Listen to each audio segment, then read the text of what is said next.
Come on! Poof, boom, Woo! woo! Yeah! That was a roller coaster. Welcome to Things I Got Wrong, your general trivia podcast with a healthy dose of internet and media things. I'm Ryan Bott. I'm Rachel Miller. I'm Stuart Hopkins. And guys, I hosted another trivia night this week. What? I actually went very well. I ended up having not one, but two people ask if they could use my questions for trivia stuff, which is very exciting. It was awesome. I mean, you handled the entire game, and I guess it was 4 teams. It was all over Zoom, so all split out into different rooms, and you just like facilitated all the questions and everything, and through a combination of going into separate rooms and Google Forms and different stuff, and you killed it. You did amazing. Nice. Dude, that's awesome. Did you get to plug the show and just be like, hey, by the way? If you like what you're hearing now. Right. You should check us out over on Things I Got Wrong. That's really cool, though. No, it was really, really awesome. Like, because Ryan, like, he totally helped out with everything. It was really cool. I was very scared about how it would turn out with being completely remote and trying to do it in teams. Yeah. And doing the Zoom rooms. I was a little scared that putting everyone in rooms for the whole time, people would be like, okay, we've been sitting here with these 3 other strangers being forced to talk to each other. Yeah, you did. I mean, you did really, really well. And I think it was a good amount. I mean, it was not a terrible amount of questions, but I mean, it was probably 4 questions per round, 4 rounds, and a couple bonuses. And it filled an hour and a half, like on pace. Like, yeah, it was really well done. And I mean, you have, really good you have your conductor voice, and you have a really good way of leading this kind of stuff, and it was awesome. I mean, I just sat in the back and kept score, but you did awesome. Nice. Well, thank you. I really appreciate it. It was very fun. It was kind of fun to apply everything that I've learned here into something else with a whole bunch of people that may or may not have ever played trivia, which is very fun. Yeah. Was there anything specific that you actually think the show helped with? I think it was, probably mostly in the question writing process of. Sure. But, I had Ryan looked over my questions beforehand. We made some calls and I made some judgment runs of which ones to change and which ones didn't. Yeah. So it was very interesting and very fun. That's really cool. So that actually, that makes me curious. How often do you guys throw out questions when you're writing your round robin rounds? Because I probably burn a good 4 or 5 every time I'm writing them. I used to always try to do at least 8, and then I would know that like one of them, because it used to be more of an issue that I couldn't quite build a correct, and even I think on the last episode or one of the recent ones, there was like a 7th question, and I was like, I have it, we could do it for fun, but I don't know how to craft the actual question in this. Gotcha. So there's a few of those, but generally it's harder to know like what to ask for, and just trying to build a question, again, like trying to like drop hints and create like a substantive question that has a lot of like different things to it. Sometimes the hard part is just knowing what to keep in and what to take out. Yeah. See, I don't do that. I don't rewrite like a lot of questions or have a lot of extras, because I start with the answers. Like I figure out what my round is, and I kind of figure out what I want the answer to be, and then I craft it around. So like I pick out what the 6 answers are going to be, and then I craft around that. Yeah. A lot of the times that's my process too. If I know what I want, because like, I guess, I'll pick either an answer or a topic for a round that I'll know one of the answers to, and kind of have like a good question already like established. And then I'll either find out 5 more answers related to that topic or that round, and then I'll, write questions around it, or I'll just do more research on the topic until I find things that are, cool enough or interesting enough that I feel like are also answerable. Now that I've been doing this and the show long enough, it comes from a couple different places, and it's I'll come up with a round like the media math up mash one, where it's like once that clicks, I then can go and try to find 20, 30 examples to like pull from for later dates. But then it's a combination of just keeping a notes folder on my phone that I'm constantly taking little notes on, and I'm like, droughts equals checkers. That'll be a question at some point. Stuff like that. And there's a few. I've had a few that I've been trying off and on for like a year, and I just cannot turn it into a functional round. I guess at this point, yeah, like it's been long enough that like, yeah, I guess it could be like a total year of like legitimately thinking about this thing every 1 or 2 episodes and trying to figure it out and how to put it in. Yeah. But yeah, that's crazy. Yeah, there's one that's been on the back burner for a long time that I wanted to do based on titles from theonion.com, where you have to like come up with the actual event. And I'm just like, there's just not quite enough there. But that would be maybe so something good in the future. But so let's get to some actual trivia. Let's put this to use. We're all playing, so let's get started, as always, with Stu's round. Thank you. Yes. So my round is it's similar to a previous round that I did, and it is yellow instances of yellow in media. So the round is about uses of yellow in popular media. I will, it's the standard 2 points if you get it on the first round, 1 point if you get it on the hint. Shout out whenever you're ready, and I will let you try to answer it. Question number 1. Known as Lift in Australia, but something else for the rest of the world, this highly caffeinated drink was released in 1979. It is Mellow Yellow to compete with a similar soft drink, and that would be Pepsi's Mountain Dew as the competition. I recently heard something about that there's a whole thing that they fought for like 40 years to get it, and by the time they finally would have been allowed to do it, they're like, we have too much brand recognition. And on to question number 2. This song has an interesting history, including having part of the chorus being sung by the band's driver. It is Yellow Submarine. I don't even know why I waited. As soon as you said song, I wanted to jump in. Yeah, I know. And it's kind of like... Yellow Polka Dot Bikini song? There is, yeah. Which was also a contender here. FYI, there's more than one Yellow song. Fun fact. So all right, so part of the chorus was sung by the band's driver. His name is like Alf Bicknell or something. And then the song lyrics like Skies of Blue and Seas of Green were actually created by the Scottish musician Donovan, who after hearing Yellow Submarine went on to write Mellow Yellow as like a response of it, which is just kind of weird that like that. I should have just jumped right away. The second you said song, I knew it was Yellow Submarine. We'll carry on to question number 3. In most Western countries, yellow is seen to represent happiness and green is seen for jealousy. But there are 2 countries where yellow is often used to represent jealousy instead. Name either one. Rachel? Saudi Arabia? No, it is not Saudi Arabia. Here's the hint. Yeah, okay. They're European countries. Ryan. I'm going to say Britain or UK. Rachel. It's not UK, no. Rachel? Ireland. It is not Ireland. Oh, that would have been good. It is actually France and Germany. Interesting. What? I know, that's what I was like, Rachel, come on. I didn't know that. I mean, at least that's what the sources say online. Interesting. Yeah. I was thinking yellow belly, which is like a sign of a coward. And I was like, that somehow to me seems more British, just like where the name may have come from. Yeah. I mean, in France, it also does mean cowardice. Like, I think there was some part of the history to where there was like traitors or like abandoners of war, pretty much. They would paint their doors yellow. Like people would do that to them because they're like, oh, well, you're a coward. But it also can represent jealousy pretty commonly there. Though, please, for our European listeners, especially in France and Germany, please correct me if that's wrong. Isn't there something about yellow roses or? Yes. Does that ring a bell for anyone? Yeah, that was one of my, that was like, I think the first round I did was about plants. I'm trying to remember what it was. Well, roses of different colors are all for different times. Was it yellow roses to like, no, but it was like negative. It was like, I don't remember if it was like break up with somebody or something like that. Yeah, I think it was, I can't even remember anymore at this point.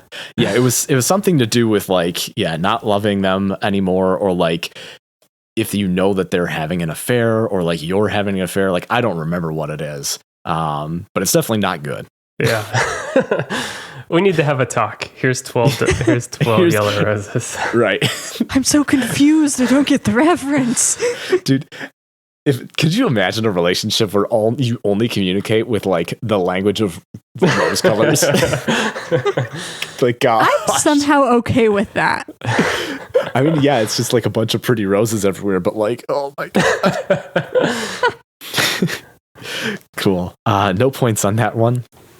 And we are on to question number 4. While we all know and love Nintendo's famous mascot Pikachu, do you know who the original mascot for Pokemon was supposed to be?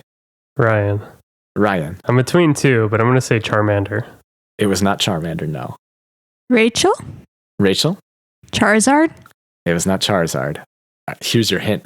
The Pokemon is pink, not yellow. Ryan. And you can still see it in significant parts of Rachel? the game.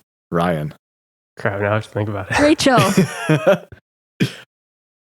Rachel? All right. I'm going to give it to Rachel if you can't answer it in like 2 seconds. Clefairy.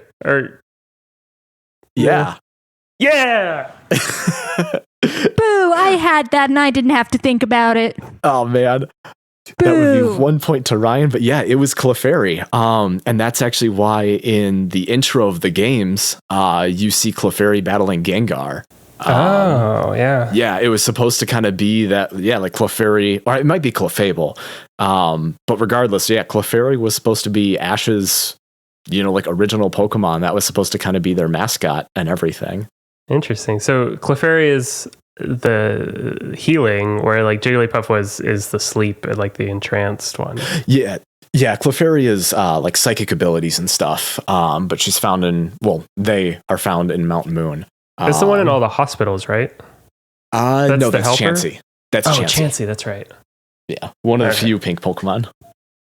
Yeah, I just thought that was interesting. The other option was Lickitung. Oh, Lickitung. Oh my gosh, one of the... Awesome. So 1 point to Ryan there. And question number 5. Like a canary in a coal mine is a pretty common phrase, but using canaries in coal mines to detect this harmful gas didn't actually stop until 1986. Rachel. I heard Rachel first on that one. Carbon monoxide. That is correct. It is carbon monoxide. It didn't actually stop.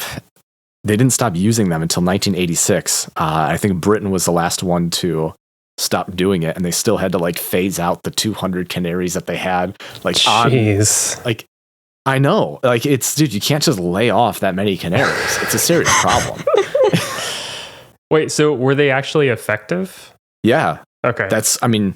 I didn't know how much of it was just lore. As soon as they start to really get exposure to it, I think that there's a couple of like intermediary steps. Like, I don't think it's just like, an on-off switch of like, oh, carbon monoxide, like dead. But like, I think that they stop singing first. They stop singing and they become lethargic and quiet. And then they just kind of like get sleepy. You don't want this job. Right, I was going to say, you don't want to be a carbon monoxide detector. I got the black lung pops.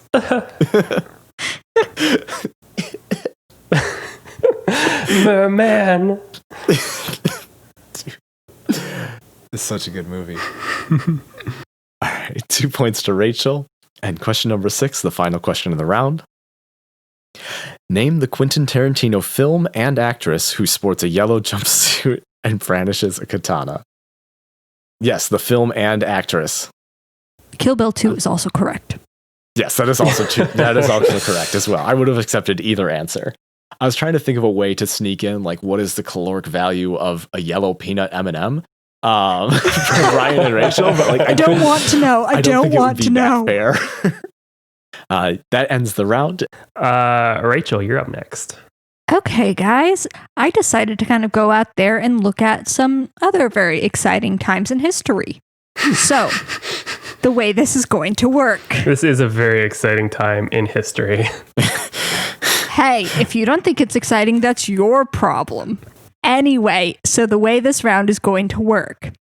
First rule, can't buzz in until the end of the question. Yeah. First rule, don't talk about Fight Club. Second rule, Fight Club doesn't exist. So first thing, no buzz into the end of the question because of the structure of these. You might need to have the end of the question. If you buzz in before the end of the question, I'm going to assume you've wasted your chance to buzz in. All right. Okay. There is punishment this time for buzzing in early. Okay, so I will read you 2 headlines of various events in a single year. They're all big events. If you didn't learn them about them in history class, it's actually more concerning than anything else. They're very big events. These are from real newspapers. I'll give you 2. You'll have to give me the year. I'll give you a leeway of plus or minus 1 for these. Okay. You guys ready? Yep. Question number 1. Kennedy is killed by sniper as he rides in car in Dallas. Johnson sworn in on plane. Reverend Dr. Martin Luther King Jr. arrested and jailed in Birmingham, Alabama during a desegregation drive. Stu, do you have a guess? I do. What is your guess, Stu? So I need to label the year, right? Yep. Okay, 1963. That is correct. 2 points to Stu. You guys played yourselves. Played yourself. Yeah, congrats. You played yourself. I will go ahead and say that I believe this was the easiest question of the round. So. Oh, man. Oh, no. That's just my personal opinion, but you guys could know better. Okay, question number 2. Heir to Austria's throne is slain with his wife by a Bosnian youth to avenge seizure of his country. Your king and country need you. Go. Brian or Stu? Your king and country need you. Ryan. Go ahead. 1941? Nope. Stu, do you have a guess? I mean, I might as well, right? I was actually going to say 1945. No. This is actually 1914. Archduke Franz Ferdinand is assassinated and World War I starts. Okay. Question number 3. And by the way, these questions are all real headlines, which makes this one really wonderful. Titanic sinking. No lives lost. No other ship so big. Ryan. Go. Ryan. Oh crap. 1923? No. What was the headline again? I'm sorry. I want to make sure that I heard this right. First one was Titanic sinking. No lives lost. The second one was no other ship so big. 1928? No. This is actually 1912. Oh. The Titanic sinks in 1912. So this is all about the Titanic. Question number 4. 3,000 dead. 300 million in damage. San Francisco is obliterated. And then the other one is President sails for Isthmus. I have no idea. 1978? No. I forget the year, but 1915? No, it is 1906. 06. It is 1906, the Great San Francisco earthquake, and then the president sails for the Isthmus. That one's a little more obscure. That's the first time one of our presidents has left the country. Oh. So, Teddy Roosevelt went to the Panama Canal. Okay, question number 5. I will say go after I say the clues. The first footstep. Judy Garland brought joy to the world, tragedy to self. Ryan or Stu? Ryan. Go ahead. 1969. That is correct. 2 points to you. For the record, it was very hard to find a more obscure moon landing headline. That's the most obscure one I could find, the first footstep. Question number 6. Wall Street crash. And then in the Chicago Tribune, February 14th, Massacre 7 Moran Gang. It is written like that, so FYI, go. Ryan or Stu? Ryan. Go ahead. Friday was 1928. You're within 1 year. I'll give it to you. It's 1929. 1929. I thought Black Friday was actually 1928, and then it spilled over to 1929, the Depression. No, it was the end of 1929. I believe I will fact check myself real quick. Dude, if you could show somebody from 1929 a plasma TV, oh my gosh. It started in September of 1929. I thought, okay. At the end, when September ends. Thanks, Billy Joe. I always thought the first piece of it fell in 28, and then like 29 was the year that the craziness happened. But either way, I could be wrong, but I always thought it was 1 year off earlier than what is kind of in my head. Yeah, so like stocks were heavily rising through May of 1929. It was increasing at tenfold. Stock prices have looked like, so people were starting to estimate a crash was coming. And then on September 20th, the London Stock Exchange crashed. Okay. So I don't see anything about 28, but that's fair. Awesome. Nice job, guys. Congratulations on getting through my round. And of course, the massacre is the St. Valentine's Day massacre here in Chicago. Yeah. Nice job. It is my round, and it wouldn't be a things I got wrong milestone if we didn't go back to one of the most tried and true rounds of our show. It is Disney After Dark. Yes. Oh God, I'm never good at these. The Rocky music starts playing in my head. I'm ready for this. This is Stu's round. Disney After Dark is where I go through the IMDb ratings for movies and go to their parental advisory and concern section and pull out some reasons why a movie may not be appropriate for all ages and whatnot. And I redact any actual names of characters. So I have 2 clues for each question. Just call out when you know it. And all Disney movies, all a little bit different theme than what we've normally done, but I think you might pick up on it a little bit quick. So, question number 1. There is a fairly intense battle scene between the living and the undead, but it is done under moonlight and nothing... Stu. Pirates of the Caribbean. Yes. Oh my gosh, this is so hard. 2 points to Stu there. Pirates of the Caribbean. The first one, Curse of the Black Pearl. There's a fairly intense battle scene between the living and the undead, but it is done under moonlight and nothing overly graphic is shown. However, it could be considered quite frightening. And then the second clue, a character with a fake eye gets a fork stuck in their eye. Character takes the fork out and you see his fake eye on the fork. That is Pirates of the Caribbean, Curse of the Black Pearl. 2 points to Stu there. Question number 2. Character accidentally enters the wrong classroom and begins teaching. Unaware of the 2 nude models in class, we see a man and a woman's bare backs, and when the camera finally makes it around to the fronts, her crossed arms cover her breast, and both have some sort of material draped across their laps. Stu? Is this Flubber? Yes, it is. Oh my God. I forgot about that one. Well done. Wow. Thank you.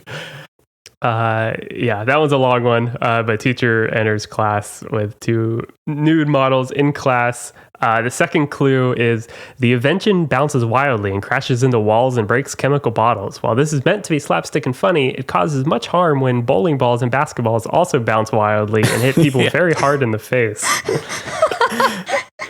I do remember that. That is Robin Williams' Flubber. 2 points to Stu there. Question number 3. The characters are all panicking when they wake up. One character has several water balloons dropped on their head as they get out of bed. 2 characters then enter to inspect the cabin as a bucket of chocolate syrup spills on their heads and they slip. Rachel. This is The Parent Trap. Yes, it is. Oh, nice job. I love The Parent Trap. And 2 characters then enter to inspect the cabin as a bucket of chocolate syrup spills on their heads and they slip across the floor, which is covered in cooking oil. This scene is meant to be comical, but it may be considered bullying to some viewers. And then after losing a poker match, a character is forced to jump in the lake naked. Character is only shown from the shoulders up and the knees down. We hear several characters shouting compliments about the character's body. This would be The Parent Trap. That's like at the camp. I mean, that's in the beginning of the movie. That's like the first 30 minutes or so. Oh, yeah. It's at camp. Yeah. It's a great movie. Yeah, normal things that people do at camp. Right. 2 points to Rachel there. Question number 4. Violence is minimal. This one's funny to me. Violence is minimal. In one scene, the character throws rocks at their older brother. An antlered deer is shot and killed in order to provide venison for the dinner table. A dog and a wolf fight with each other before the wolf is shot. A dog is shot by a boy after he becomes rabid. Similarly, a cow must be shot when she contacts rabies. That was a roller coaster. Right? Similarly, a cow must be shot when she contacts rabies. All of these deaths take place off screen with only the gunfire to represent the deed. And the second clue would be at the end of the movie, character must be shot and killed. This scene has proven to be extremely intense for most children, and many adults may find it difficult to watch too. That would be Old Yeller. Question number 5. Characters constantly fall, slide, and are attacked by insects. A character cuts his lip and blood is shown running down his chin. The second clue is animated characters are terrorized by several household appliances during the opening credits. A character and his friend ride a bee very high in the air, constantly threatened by falling. Characters are threatened with a lawnmower in a very intense scene, and the final battle between a scorpion and an ant is intense and could frighten younger viewers. Peril exists throughout the movie. Peril That exists. is Honey, I Shrunk the Kids, Rick Moranis' Magnum Opus. Is the episode title going to be episode 50? Things I got wrong is Magnum Opus. We probably peaked a long time ago. We're just treading water now. All right. Question number 6. Last question of the game. This one's a short one. One of the characters asks another what he's smoking, but he's actually just breathing out cold air. Stu? Snow dogs? No, not snow dogs. Okay. One of the characters asks another what he's smoking, but he's actually breathing out cold air. Second clue. The scene where the sled crashes could be intense for those who have never seen the movie before. The scene where the sled crashes could be intense for those who have never seen the movie before. The sled crashes. No. There's only a handful that have sleds, so like... Come on! No guesses? Rachel? Frozen? No. No, it's got to be Okay. live action. Oh, There you go. jeez. I feel severely disadvantaged in most of this round. Do any other guess?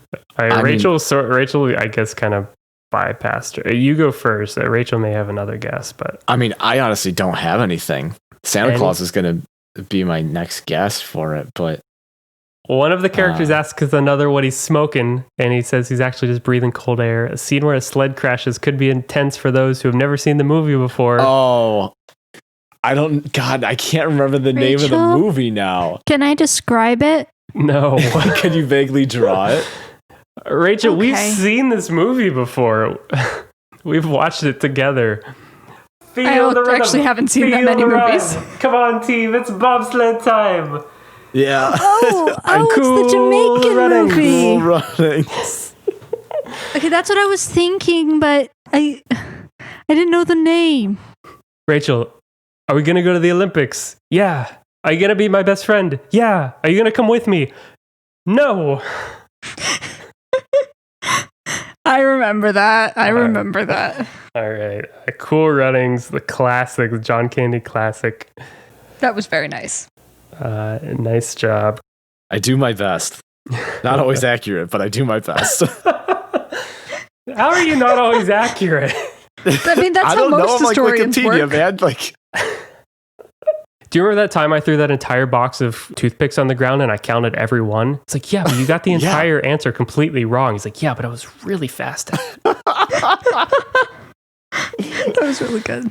All right, that is the end of the game. Let's get to some picks where each episode, a couple of us give a movie, a game, experience, something cool like that we recommend you check out. I have a pick. If I sound a little more comfy on the mic, it's because I'm sitting in a nice chair. This is my new office chair that I've been, it's one of those things I've just like I don't ever think about it, even though I sit and work all day in a chair and sit in it most of the other time too, to have like a really nice chair. And I've just had this like one for 5 or so years from like Sam's Club, and it's like super squeaky, which Rachel can attest to now because she's using it. But I love it. You still haven't found me the arms. Yeah, I don't know where the arms are in the house right now. But this is one of the nicer ones you can get. Probably considered the nicest one you can get that isn't a Herman Miller chair. It is the Autonomous. This website's autonomous.ai. This is the Ergo Chair 2. But it's really nice. It's really comfortable. It gives you obviously all of the backrest, the headrest, all the lumbar support stuff, a lot of customization. It's about $350. You can find some coupons, which I found they got it down to like $320 or $330. But it is, so far, it's been really, really awesome. And you can get it in Things That Get Wrong blue. Ooh. Our signature light blue. They call it baby blue for legal and licensing reasons, but we all know. So I did spend $10 extra just to get it in blue. But yeah, it's super nice chair. It's just, again, you don't really think about it too much, but to have a really nice chair, it makes a big difference. And considering I'll probably have this, for, I don't know, 10 years, and I'll be sitting at it for like 10 hours a day, definitely worth it. And it's beastly. It's really big compared to maybe like a typical, like a small office chair, but it's super nice. And one other super bonus tip, this is the best part. Take the wheels that you get when they come in, those hollow plastic wheels, throw them in the trash, and get yourself a pair of rollerblade office wheels. You can get them on Amazon for like $30, and they're just rollerblade wheels with the little office chair, spoke, like the little metal thing that goes into the feet legs. Oh my gosh, I'm looking at this now. These are a game changer. They're so quiet and like not hollow and rickety, especially over like a wood floor. And they don't scratch up anything. They're like the rubber, like the vulcanized rubber or whatever. So no matter what, even if you just have a chair you want to replace, like, or whatever, like these, I can't imagine having another chair with those crappy hollow little wheels, those plasticky wheels. So definitely. Well, I know what I want. You sold me more on the wheels than the chair, but the chair still looks amazing. Yeah, the wheels are super awesome. But yeah, that's my pick. That's the Ergo Chair 2 by Autonomous. Yeah, and then the no matter the chair, if you can go for it. It's hard to get wheels out once they're in the feet, but like if you can replace them with some rollerblade wheels, it makes a huge difference. Just go Team Pup and Suds all over the office. Rachel, you have a pick. I do. So, as everyone who knows me knows that I love paper. I am a self-professed and embrace it. I'm a self-professed and well-embracing paper snob. So, in my search for paper, I, many years ago, came across this wonderful type of paper from a French company called Clairefontaine, which is what is known as Sayers ruled, which is basically French ruled paper. Now, for those of you who don't know, we're based out of Chicago in the United States, so finding French ruled paper is quite a challenge, and even with the internet, it can be really hard to find. But recently, I found the perfect paper store. It's a little store out of Central Arkansas called Van Ness. They have their own online store, which we'll provide to you. And basically, they have all of the best paper you can think of from all of the biggest brands, even those like Clairefontaine that you can't find really easily in the United States. And on top of all of that, it is incredibly priced and it ships really, really fast. So you can find them at Van Ness 1938. So that would be VANNESS 1938.com. I highly suggest you check it out, even if you're just looking for regular notebooks. This is so cool. So it's just like a family-run business, but it's all about specialty papers and inks and pens and stuff. Pretty much, yeah. So, you know, it's kind of strange that we found this little store in Central Arkansas. But it's just truly incredible. And so you can get all sorts of things. You can get ink refills. You can get specialty pencil lead, specialty pens, specialty pencils, all of the different like weights of paper, pen storage, nibs, wax seals. So basically like very specific things that that can be hard to find and very expensive to find. But honestly, they have incredible prices and a huge selection that I've had trouble finding before. That's so cool. I'm curious how they get those deals to do it like on scale or something. But yeah, I'm looking at their website, and this seems like such a cool little family-run business to be able to support. It's really cool. I think they've really made a like found a niche in paper and pens, which I mean, for people like me, it's perfect. And so they can get those kind of contracts with those big companies to be able to do it because that's what people like me are looking for that kind of paper. But unless somebody is so specialized as to do it, usually they drive the price up. But these people are great company. And honestly, like for what I got in paper, it's the same price, if not lower than what I would expect to see in France to get that paper. And you said you've talked to them, like you've emailed them? Oh, yeah. So I emailed them and I thanked them for their for the wonderful service. And then for the first time in my life, I actually went out of my way to look them up on Google and leave a positive review. That's how pleased I was. I've never left a review in my life, but I went ahead to Google to leave one. And they actually emailed me afterwards saying if I needed any help with paper, they would be happy to help me find it and to thank me for the review. It was really, really quite lovely. That's awesome. That's so cool. I know there are some people, and I've played around with it a little bit, that have gotten into like different journaling notebooks and stuff and specialty pens, and some of the like French and Japanese pens are really, really sought after. And I know when we went to France, some of the paper we got, because we found a little boutique store, I still use those notebooks, and they're really, really nice. As I like to say, even if you never thought that you were like a paper snob, once you've used nice paper once, you're gone. It's over. Like there is no going back because you've realized how nice it is to be able to write on it with any pen and it be super smooth, no rough, and not rough, and not bleed through with basically anything. Yeah. Once you've been there, you can't go back. I've even done some painting in some of those pictures, so it holds itself up really well. That's really cool. This company, definitely check them out. They say they're a third generation family owned store out of Little Rock. And definitely sounds like a good one to support. It's VANNESS1938.com.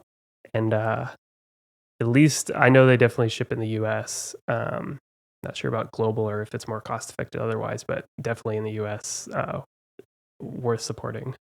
Absolutely. I highly encourage it, especially with everything that's gone on through the last year. It's been a bit of a rough thing on small businesses. And so beyond that, they're just an amazing thing. Highly suggest supporting small businesses. Yeah, if you have a pick or anything like that you think would be cool to check out, send it our way on Instagram or Twitter or any of that stuff at Things That Get Wrong, thingsthatgetwrong@gmail.com, the website thingsthatgetwrong.com for all the past episodes, show notes, and more. Thanks for everyone who's been listening in. I mean, we've had so many people email in and say they love the show, and it sounds crazy to say, but from like all parts of the world. It's insane. Just it's humbling though. Stuff. Yeah, it's honestly like we started this just for fun because I wanted to do more pub trivia and different stuff like that. And like to hear, especially when people come in and say like I love listening with another person, or like we listen in the car or whatever and like play sort of against each other against the show. Like that stuff, like that's the highest praise I think we can receive on the show. Absolutely agree. And until then, we'll see you later. Thank you, Bye, everybody.